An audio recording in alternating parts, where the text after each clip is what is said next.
Dude, it's a happy day every time I see. I get happy every time I see Ganon recover. I'm like, ooh, yeah. That is hard tech, dude. That is not easy tech to pull off. Ooh, catches it with the up smash. Neither is it. Trade right there. And Maltzar is content just to lay back. Yeah, I mean, he's got the stop. I don't think I've ever seen a Ganondorf camp before, but, you know. Oh my gosh. What a catch.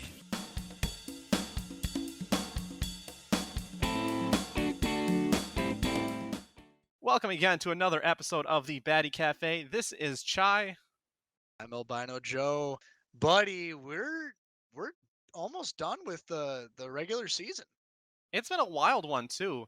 And in terms of wild, I want, our showcase player for this week, Molitsor. He showed us a lot. He showed some heart. He showed us that he can choke slam a PK Thunder Rocket. He showed us how dangerous the Doria is. And he showed that he's a huge contender in Division 2 and has actually clinched a spot in Swiss within Division 2. Yeah, man, like his record 8-2 going into this last week here. He's pretty much, solidified his spot for the most part. I mean, some people can win out still. Blaze has a chance of beating him out. Disenchanted, I don't know if he has any tiebreakers or anything like that. But man, watching him play on stream, that was something. That was scary. He's played all of his games, so you might not see him until Swiss, but yeah, solid way to end the Group B, 8-2, and we'll have to see more of him and the threats he brings in Swiss bracket. Yeah, man. Way to go, Molitsor. Proven that your stock as a player is actually something to be reckoned with. I was questioning him the first week, but going in here, I'm going to see him in Swiss, and I'm going to be scared. That's what the Ganondorf does. That's how Ganondorf do. Well, we're talking about playoff spots. We're talking about Swiss. This is the final week before Swiss. So, Albino Joe, let's spill some tea and let's look at some of these playoff spots. Let's see, hey, who's getting in, who's getting out in both Division 1 and Division 2. Yeah, man. I see. I'm reading your notes. This is all you, baby. I mean, appreciate you going deep on the analysis here because I just know I'm in Swiss. That's where I'm at. Division 1A. Looks like KK and Duds have solidified their spot. Mm-hmm. Yeah. I mean, no surprises, right? Yeah, no surprises. As to what place they'll get, mind you, this is a bit of a stretch, but technically, Wang can still finish first in Group A. No, you're... Listen to you talk. Listen to you talk, Chai. Listen to you. I'm listening. Oh my god, no. Like, okay, what? Wang's remaining games. Who is he playing here on out? My Wang plays Zed. He's probably going to win that. Ooga Booga. He could probably win that. KK and Duds. Yeah, that's going to be a tough one. But, you know what? You're talking about people who might, going to make it into Swiss or not going to do well. You counted yourself out. I just did the numbers real quick. You can still get that fourth spot in into the playoffs. Yeah, technically you can. If you can beat Duds, congratulations. I mean, we all saw. I'm not going to spoil it. That's later in the show. Group A. Yeah, the two contenders we know. But what out of the rest of the people that are in there, myself might have a chance. But Zed, Wang, and Cax are kind of the three that are actually competing for that spot. I actually think, and I'd love to hear your take afterwards as well. I tested Cax's internet connection. We know he had disconnection issues before. I played like 17 games with him after he did a lot of troubleshooting. I had multiple switches on running in an arena, so like we could have multiple people in the arena at the same time to see if that affected him. He's been testing games in the meantime, so it looks like his connection's fine. If he can win a game, one more. Is it like, for example, if he beats you, he's clinched a spot via tiebreakers to get into the playoffs. So I think Wang's a real wild card, but I actually think Wang and Cax are going to be the ones who get out of this one alive.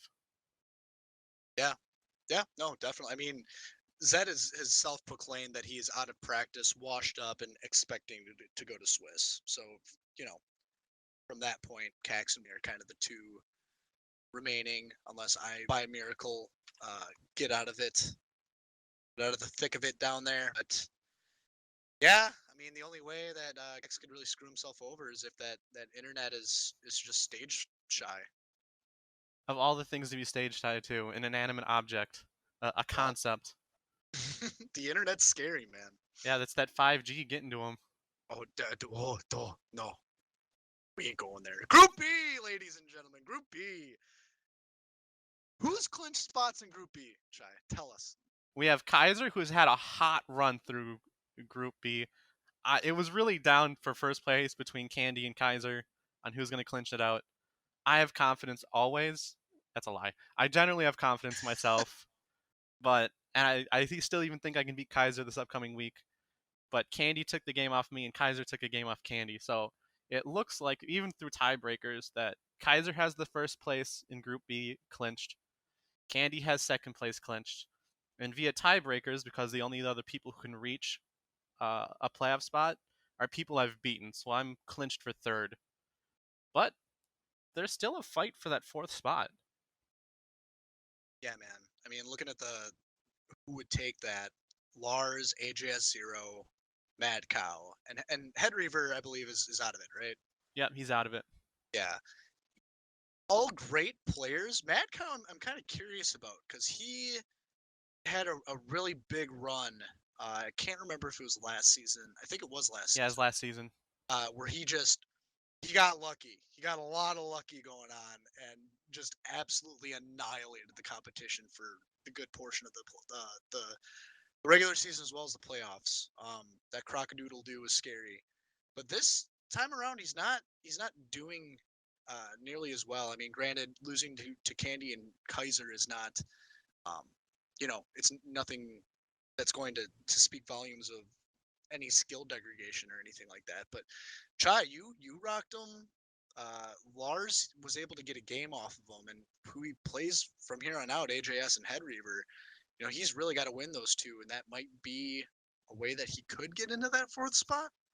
Yeah, it's a chance. I think of all the people left, I think he's even the favorite, even at 1-3. I still think he's the favorite to get that spot. Lars has an incredibly hard last two games against Candy Jack and Kaiser. AGS has games against Candy Jack and Mad Cow. I think that's at least one loss against Candy Jack, unless AGS Zero. I mean, he isn't not foreign to taking out a number one seed out of nowhere. No, PTSD, not like this, Chai. Stop. But I actually think if you can really just refine that me gunner, because it did show some life in my second game against him, I still think he's going to make it out of here at the fourth seed. You can't come in second place last year and not be good enough to make it into playoff bracket right away. Yeah, for sure. That Mad Cow AJS game is going to be the one to watch for that division. Like you said, the top three are set. That is, I don't want to say it's the only game that matters, but that is one of the biggest games that's going to affect that bracket and who's going to be going to Swiss and who's not. All right, so those are some of our takes. Let's see. So I think we're kind of on the same page there for who's going to get out of Group A and Group B. Yeah. Now here's where it gets spicy. And before we begin, Albino Joe, do you want to explain to us how Swiss bracket works? Because Division 2 there is a huge fight in a ton of different ways and different outcomes on who's going to get out of Division 2. But before we do that, can you explain how Swiss works? We were talking about how the bottom three of Group A and Group B for Division 1 are going into Swiss. Can you tell us more about that? Yeah. So, ladies and gentlemen, I made a grave mistake last show that I really want to clear up right now. I was saying that the bottom four of there's only 4 people that aren't going to the playoffs. That is absolutely incorrect, stupid. Call me out as much as you want, because I earned it and I deserve it. So essentially what's going to happen is the bottom 3 of Division 1A and the bottom 3 of Division 1B will both go to Swiss. That's 6 players total. And then the top 6 of Division 2 will go to Swiss bracket as well. And that leaves the bottom 5 of Division 2 no longer playing after this coming Wednesday. So essentially what happens after that, those 12 players that get in, they are going to play each other and only play people with the same record as them all the way through until we have, I believe it is 3 matches played. Yeah, I think so. I think we have it reduced this season for the amount of Yeah. people plus matches. It's only be 2 weeks instead of 3 weeks this time around. Yeah. So you play through, you play your 3 matches. You're going to play, if you win your first match, you play someone else who's 1-0. Then if you lose your next match, you play someone else who's 1-1. And then after that, you play your final match of, whether you won or lost. So if you lose all 3, you go 0-3, you're likely to not be in bracket. Yeah, and we take 8 people out of Swiss to make an even 16, if I recall correctly. So Yep. it's still a lot of people coming out of Swiss. There's going to be 4 people who don't make it out of Swiss. But that's still a lot of wiggle room for a lot of games to be played, and a lot of exciting games as well, because the skill differential between the bottoms of Division 1 and the tops of Division 2, and even the middle of Division 2, which we'll get to in a bit, is it's not that far apart from each other.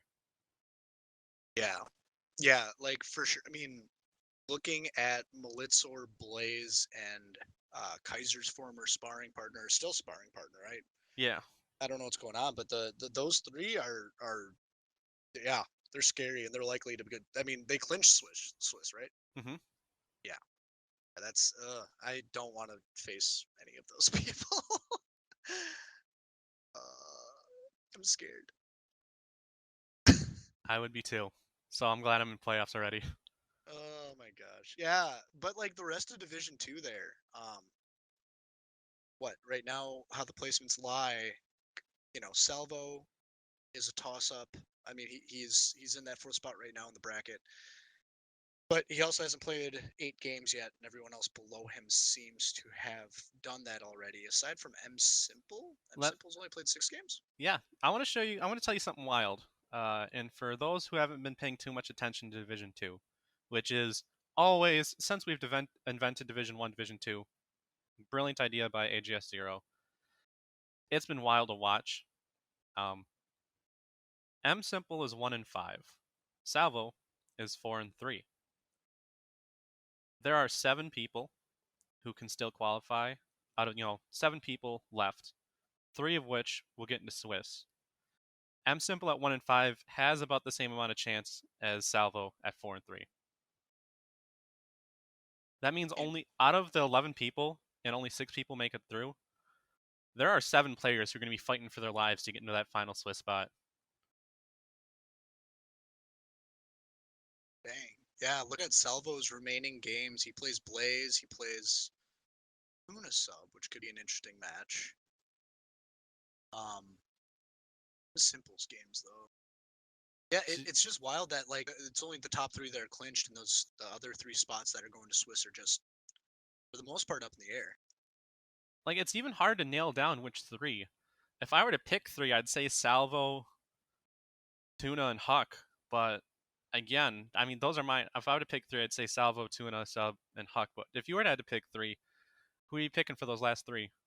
Man, Salvo, I mean, just it's so frustrating because you never know if Salvo's just gonna absolutely shit the bed, or if he's just gonna pop off, or if he's gonna just kind of show up and get lucky, and it's gonna be a close match that you watch. Like he plays down. I feel like when I watch him, he plays a certain game. He's like Wang, except Wang has a roller and he does it better with the roller.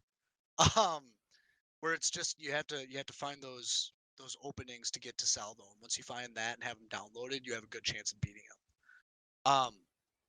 The remaining people though, like I believe Salvo would be one of them to make it to Swiss. What Valk, Tuna Sub, Huckletune, between those 3, I mean, just because they're above the bottom of the bracket. Shit, I don't know.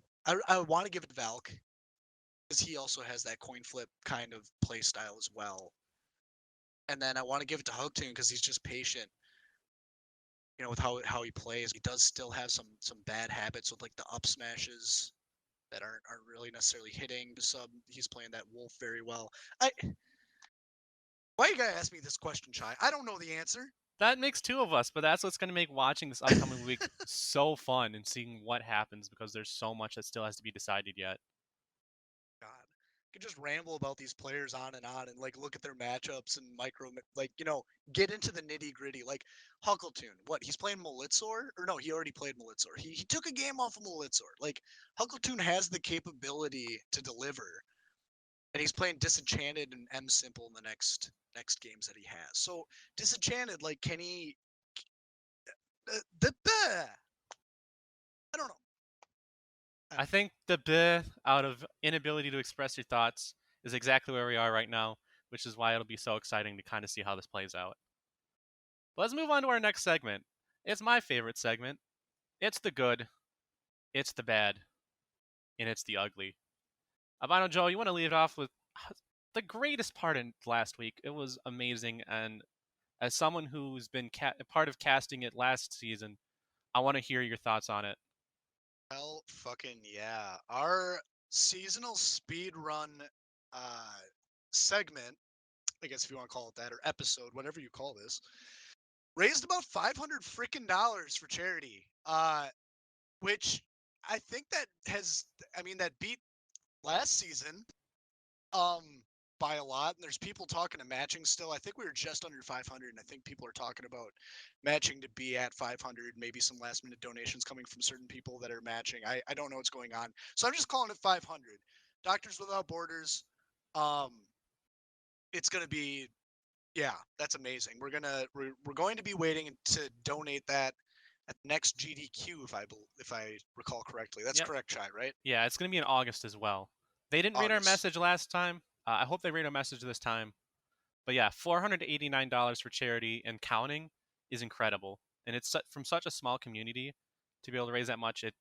It's such a great, I couldn't even describe it as the good, bad, the ugly. That's the fantastic, the bad, and the ugly for what we'll have. Yeah, and I mean that money's going to places that need it. Like that is I love that. Like, I really do love this league for doing stuff like that. As a side shout out, it was a speedrunning themed event.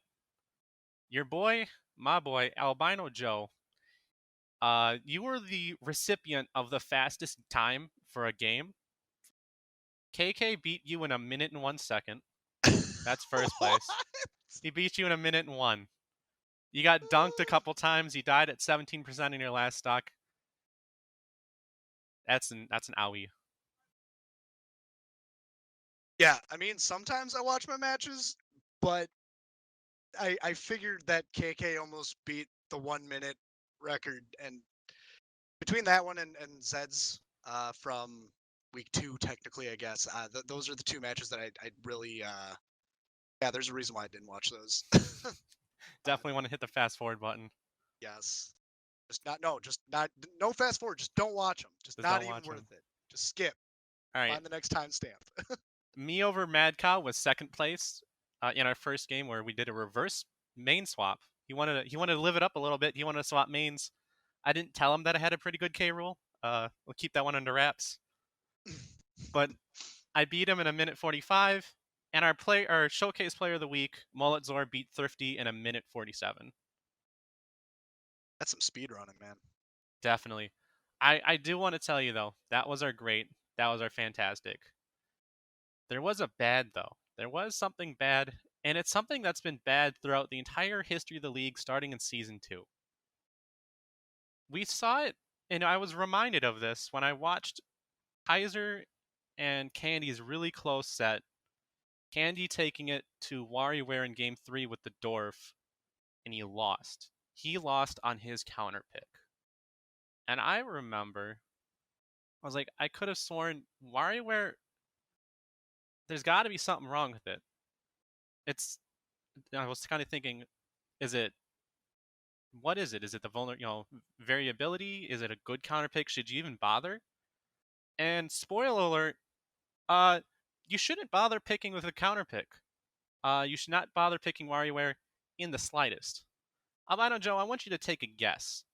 What is the win-loss ratio for people not who play on WarioWare, but the people who specifically choose WarioWare as their counter pick? They think they're going to win on that stage. How many times do you think people win with that choice? All right, so I lost. Just put myself in the shoes right now. I lost game 1. I have to. They ban Mementos FD and Battlefield or something something silly like that. Pick a stage, and I'm going to pick WarioWare. And what are the odds of me winning on WarioWare as just any given person? If any given person who chooses the stage, not the person who gets chosen, like the stage chosen against them, but the person who goes out of their way to choose WarioWare. How? Counter picker. Got it. Yeah.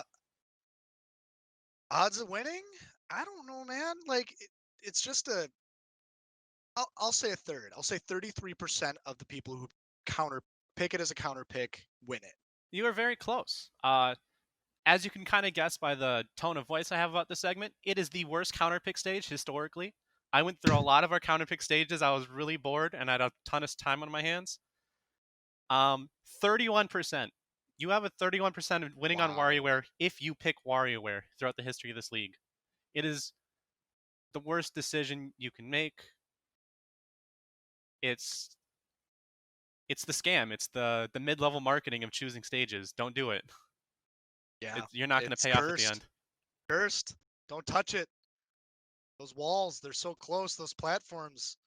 How would you pick those? Don't pick it against a heavy. Well, I don't understand the nuances of picking WarioWare against a heavy, to be honest. I'm sure there's situations where it's worth doing, but just avoid it like the plague. All right. On a more solemn note, we're gonna get into the ugly next week a little more in depth. But know that we here at Baddy Cafe, we understand the gravity of both the last week's events starting last week, coming through this week, and things are still developing and unraveling as we speak.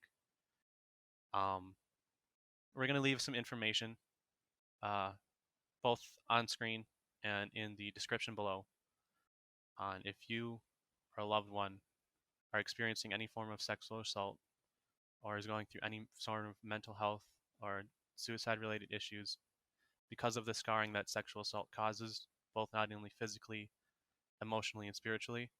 We'll leave some contact information not only in this screen and in the additional information down below. Please, if you need to talk to someone, reach out. It's perhaps the most healthy thing you can do. Yeah, man. And it's important to have a community that you trust around you. And on the topic of community and friendships and kind of just building up a support group around you and the stuff like that, we brought in our commissioner, one and only AJS Zero, for the interview. And yeah, I hope you guys enjoy. Yeah. And before we get to our interview, I would like to thank our sponsor, the Chai Invitational and Resort. Are you a player who will have 2 weeks off because you are no longer in Swiss and you got nothing else to do? Come on down to the Chai Invitational and Resort, in which 2 teams of 4 will battle it out. And also, those 8 players will have some time to relax, work on labbing, complain about your character on Twitter, whatever you want to do. What if you just want to sit on the couch all day and watch marathons of shows you've already watched 7 times in a row? Live your life, man. That's all we can tell you here in 2020. Just try to live your life. Again, that is the Chai Invitational and Resort. Find us, use our affiliate code. Let me look at our notes here. Affiliate code Crew Battle. That's CREWBATTLE on www.chaiinvitational.com/crew battle.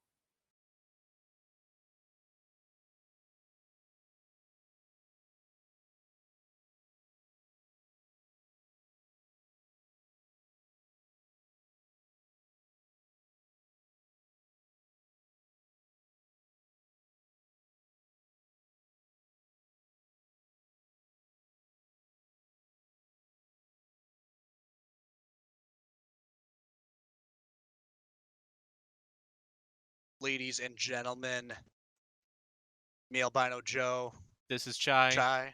Chai, buddy. We got the commissioner in the house today. I know, this is a big interview. Of all the people to talk to, he was always on my list of people I wanted to interview throughout the season, but I'm glad we got him now. It's a really good time to have him. We kind of talked to him before the interview as to why, but he'll definitely share us a ton of information that's really valuable, not only to just us, but to the community as a whole.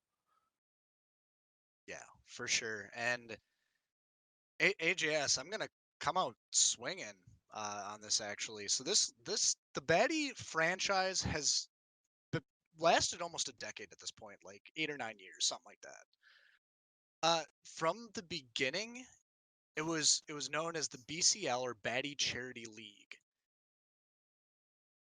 That name came from this whole entire thing where we had team owners who had money, who would put up money for a charity, buy players with it in fictitious sense, and there's a lot more to it. But now we've evolved to that point where we're playing one-on-one games where that's not a format that we play anymore. But we raised almost $500. Do you want to comment on that at all? Yeah, I think that's super awesome. I would have put a top estimate at like 200, 250 when we were planning last week, and when we had more or less hit that amount before the games had even started being played, I knew we were going to be in for a really crazy night. So I was floored. Obviously, we saw a whole huge variety of people coming in, dropping massive amounts of subs. There have been really confused comments on the Baddy Overwatch League Discord for people like, "Whoa, what the hell? Why did I get gifted a sub to Swain BL from this girly girl 69 after the season is over?" And I had to kind of explain that we gifted more subs than we had viewers online. It just starts going through the recent viewers. So I think that just shows that there's a lot of people that are involved in this community that really love the idea of helping us look good with this big donation we're going to be dropping for GDQ. And maybe people just wanted that fifth emote slot. Maybe I should have told them we had earned it a lot earlier into the night than they realized. I guess that was manipulative of me. Oh, so man, it was for charity, and you're allowed to manipulate. No, man, I think just people wanted to do it. I had no clue about the emote slots or really even cared. So that's to everyone who donated, man, thanks. I mean, Cruz beat me out on bits, and I'm still pissed about it, but it's all going to a good place. All right. And we're talking about how much just that amount of money that was raised over a small community, but it isn't that small. At least for our league, we have a decent size, as well as just the overall Baddy brand in general with multiple different leagues. I mean, it's not huge, but it's definitely what someone could consider a community instead of what it just started off as was a group of friends. Did you expect this league and just the Baddy brand in general to get as big as it is compared to when you first started, in terms of both Smash and terms and of just Baddy leagues in general? So my answer to that's different depending on whether I'm talking about Baddy Smash or the Baddy leagues as a whole. So for Baddy Smash specifically, we'll start there. I did eventually expect it to kind of get to this size just because at this point I've gone through this process enough times that I kind of know what these leagues turn into after a few years, and that's where we are with this. This is the fourth season of Baddy Smash, so we're going on 2 years into this, since Smash Ultimate has come out. I knew we'd get people that I barely know into the league, and then they would start getting people in, and that's how these communities always start. So I kind of figured we'd get to a point like this, but I've been very pleasantly surprised by how active people have been in this league. This has really been the most active of an actual community I've seen the league be since really maybe very early on in League of Legends when everyone knew each other on a personal level. So that's been really cool. But if you go all the way back to when we did the very first, the SBL or the BCL as it was called, if I would have had any idea we'd still be running these leagues 8 years out in different games and raising $500 on charity and pulling 40, 50, 60, 70 viewers on crazy nights on Twitch, I mean, I would have never seen any of that coming. It's still just like I'm going onto the internet and beating up my friends in video games, and people think that's cool. Whoa. And that's been really cool to me, is that we've been able to hype up our own stories in a way and add a little bit of spice to what could otherwise be mundane leagues. Let's make it real here and make sure we know our places. If you're playing Duds or KK, we're not doing the beating. You're beating us. You speak for yourself, on. Yeah. Joey. Two of us here have actually taken games off Duds. Oh, jeez, I don't want to. Okay, anyway, so let's get a little lighthearted here, Chai. flip some stuff here. There's some stuff going on in the hot takes. Well, the channel formerly known as hot takes, as I like to call it, pointless arguments. AJS, you brought up something about a waffle cone a while ago, and Chai, you know more about this than I do. Yeah, definitely. In what has been the fiercest, there have been plenty of debates in the what used to be hot takes, now known as pointless arguments channel, and that's because a lot of them have been pointless. And the creme de la creme, the defining question that really seals it as pointless arguments. AJS, our dear commissioner, how married are you to the waffle cone? And for the degenerates who like cake cones, could they can be convinced? Is there reasoning behind that? Listen, there's some types of superiority that are so blatant that once you've actually viewed the evidence for yourself, you have no choice but to change your opinion. If you still are on hashtag Team Cake Cone, just go and get a waffle cone already. Change your life. Do it once, and you will just be blinded by the light of how brilliant the waffle cone is. You'll realize there is no reason you could have ever come to a different conclusion. You will be overwhelmed by the evidence, and you will join us here in the promised land to enjoy your ice cream properly. Amen, brother. Preach. Yeah, I'll second that one. I'll get behind you. All right. Another one we'd love to cover in the pointless arguments, because I think this one's a lot less pointless, and I think this kind of argument came at just the right time.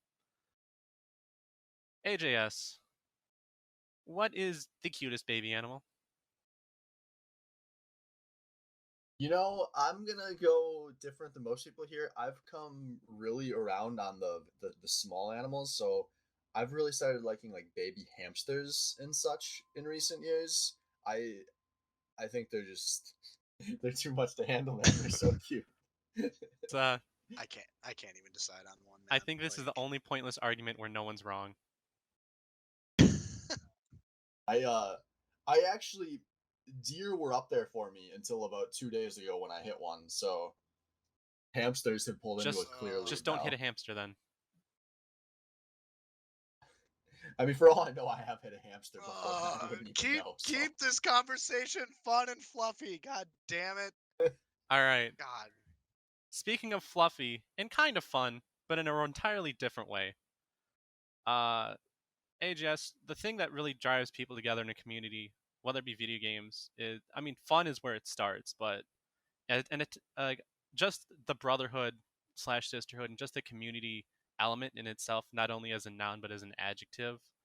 What are your thoughts on community within video games as well as the Baddy Smash community? You kind of touched on it before, but I'd love to just probe you a little bit more on that. Yeah, absolutely. So, I mean, community can mean so many different things, and one of the things now that we've done these Baddy League communities, across so many different games, and there's always been some overlapping people, but also a lot of unique people to the individual leagues. I've realized there's one part of things that's just the same, but then at the end of the day, the community is really always going to be unique to the people that are in it. So you can always do a little bit to shape and have some direction on the community, but at the end of the day, it's all these people that I didn't know 2 years ago, that are really active within this community. I mean, like you, for instance, are the kind of people that really help decide what exactly this community is. And I think at the end of the day, you have to just have good intentions and try to treat each other well. But you kind of have to let the community build itself up out of whatever kind of people you have in it. And you have to kind of roll with what the community is, because you can only do so much to make a community. So when you think if there's something egregious going on or your community is really going down a bad track, you have to correct it. And whether that's removing people or having discussions with people. But I think at the end of the day, it's you essentially only plant the seeds, and then you have to just kind of nurture it to see what it grows into. And so that's kind of the approach I've always taken with these Baddy League communities. I don't try to make it more than it is. I don't want it to be less than it is. It just is going to be what it turns into. And in the case of Baddy Smash, that's been a really active and fun community. I mean, a ton of people have found a ton of practice partners. There's people in this league who I don't think ever would have gotten into playing Smash competitively if it weren't for Baddy Smash specifically, which I'm really proud of.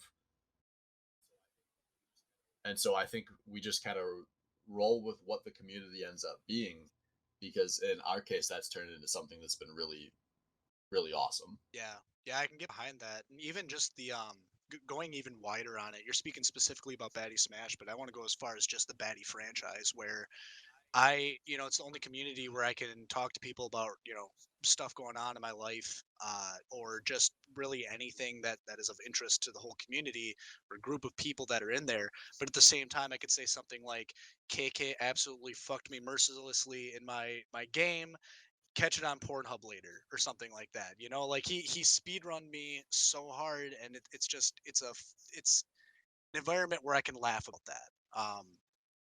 It's just a game at the end of the day, and it's fun is the goal here. That's the only thing everyone's looking for. Well, and I think that's one thing that's actually been really beneficial for Baddy Smash compared to the old team games. In the team game, every season, no matter what level of player you are, because the teams are kind of balanced out, your goal was to win the league every season.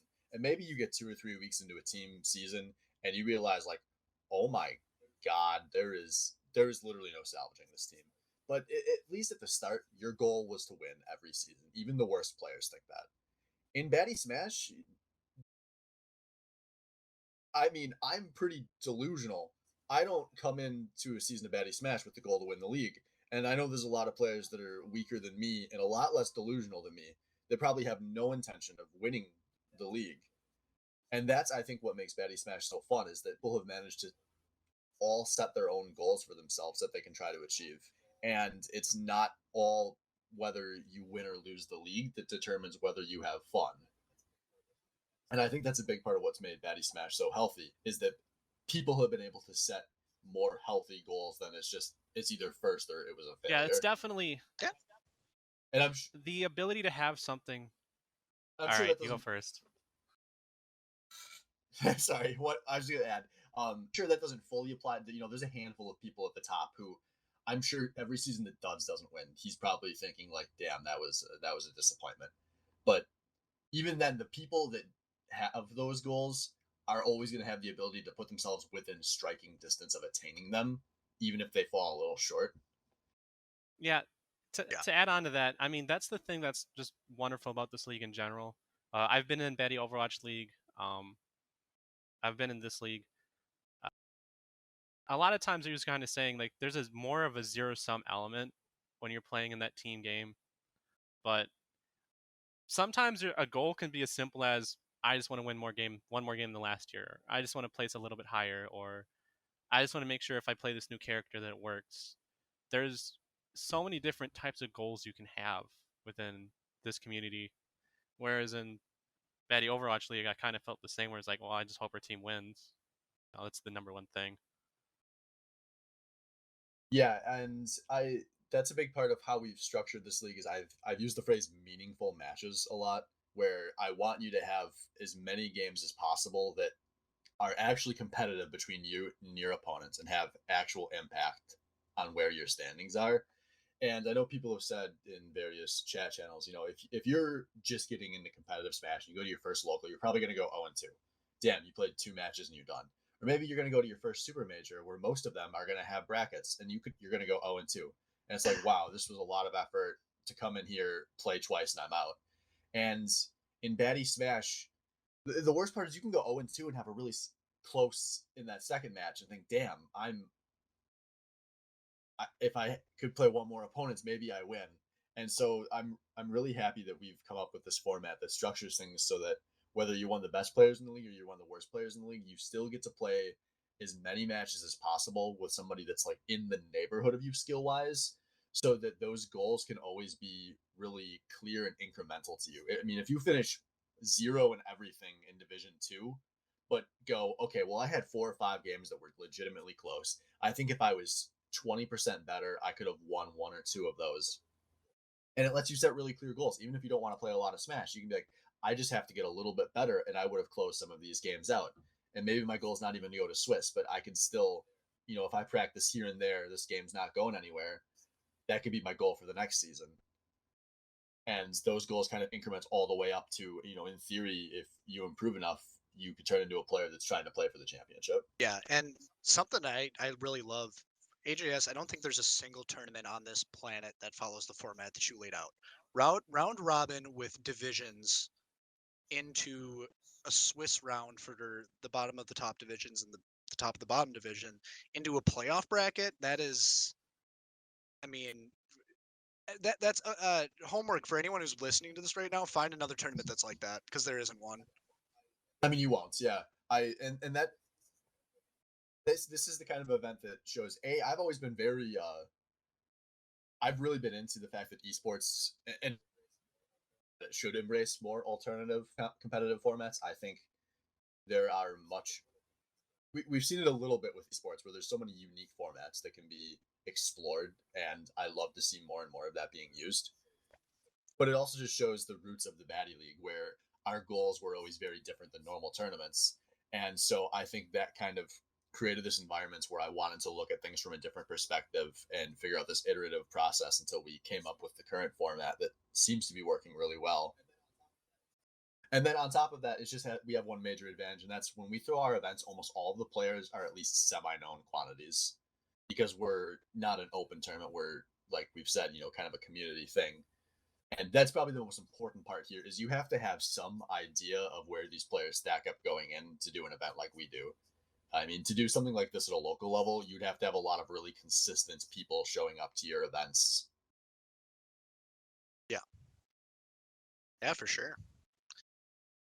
Well, AJS, off that topic of the tournament format as well as kind of the community, kind of our last question that we have in terms of commentary and casting. I guess what are your just open ended? What are your thoughts on casting, commentary? You know, flow of matching with people. Any open ended? Go for it, man. I mean, I think the first thing you have to figure out if you want to be a good caster is you need to figure out which parts of casting are most important to you. I mean, there's one end of the spectrum where people just want you to be hype and screaming all the time about everything. And there's another end of the casting spectrum where they want really deep analytical content, and they want you to keep your composure at literally all times. And neither of those are inherently right or wrong, although I maybe feel strongly about anyone that screams too much.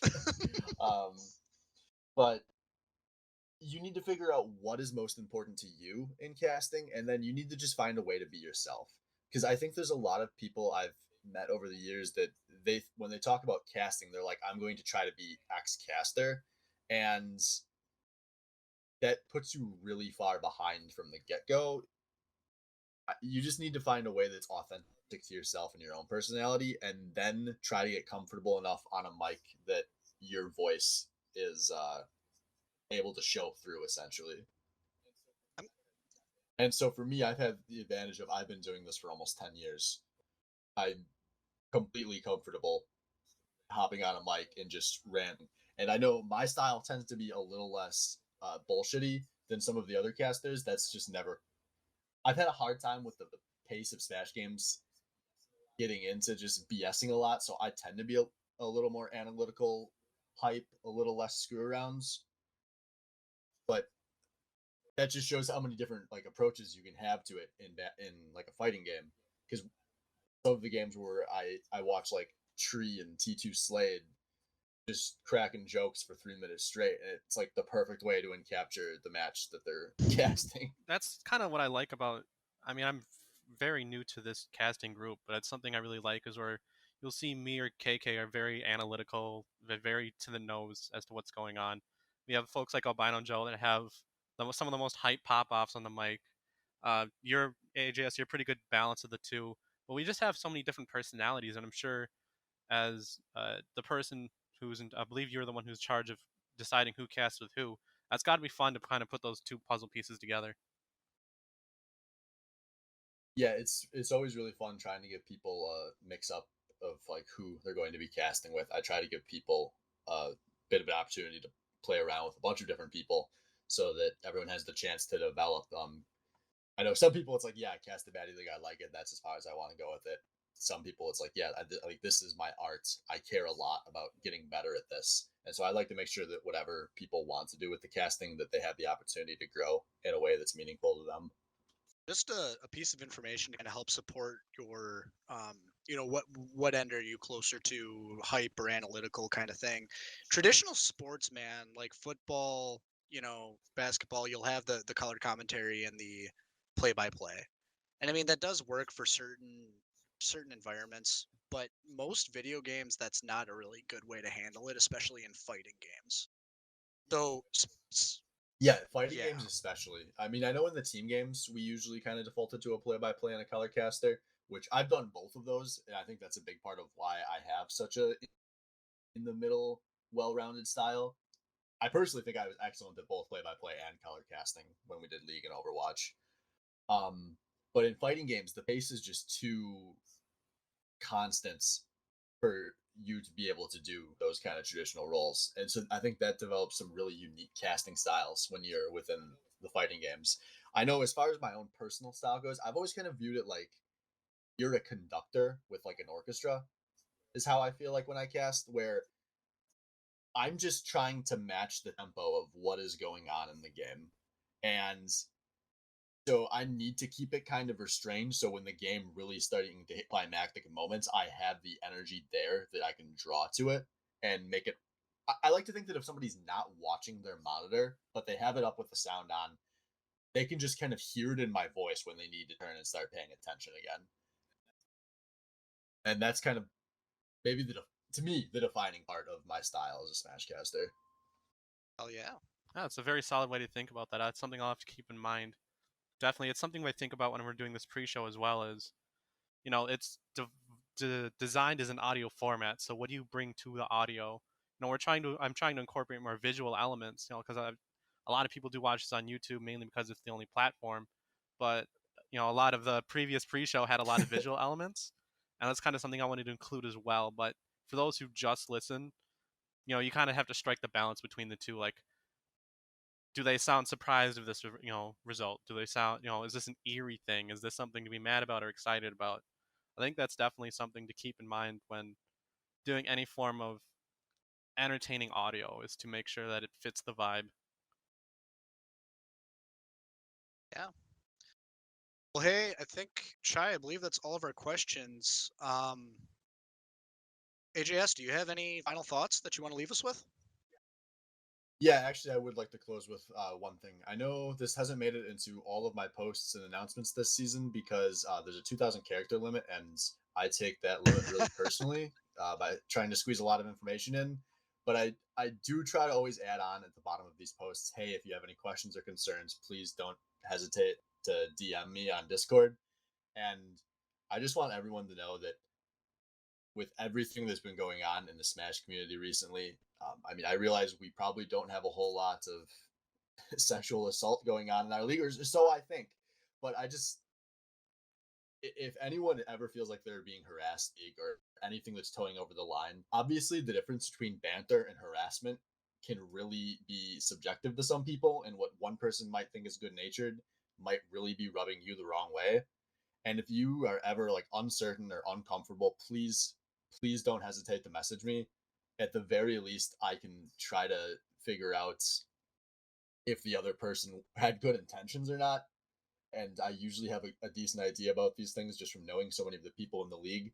But if something's happening that's making you feel uncomfortable, people will never have an issue dialing back the banter. They'll know, oh, hey, like, I barely know this person. I'm probably stupid to have been trash talking them like this. They didn't take it as fun. They took it as personal, and I'm going to stop. And I just want everyone to know that, like, when you see me telling Zed he's literally the worst person in the world at every single thing he's ever done in his life, that's because I've known him for 15 years and that's how we talk to each other. But that wouldn't be appropriate to talk to somebody I don't know like that. And most of us understand that. And I understand if it's really difficult for people when they first get into this community to figure out where that line is. But we want everyone to be comfortable and enjoy themselves here. And as the guy running the league, I consider that part of my duty to help make sure we hit that goal with everybody. So don't hesitate if you ever feel like you need to reach out to me. At the least, I'll be aware of your concerns if we don't necessarily think we need to do anything about it yet. and that's still, it's good to have that ball rolling. So please don't ever hesitate. Amen to that. Alrighty, well, I believe that concludes our interview portion of the show. Yeah, buddy, Chad, do you have any closing thoughts? I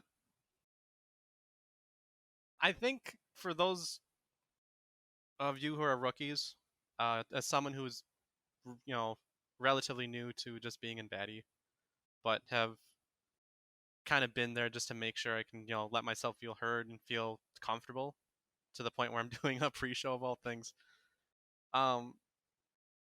Always feel free to, just talk in general. I mean, there's a bunch of people in the league. We don't always hear from them, but there's definitely a bunch of great personalities. And if you want to just hit up Discord, no matter what kind of person you are, I mean, this is the type of the league that it is really accepting enough to, no matter what kind of thing you're into or what you want to do or what you want to talk about, there's at least probably one other person who vibes with that. So definitely, we want, as AJS said, you want this to be like a really welcoming community that's different from other types of esports experiences.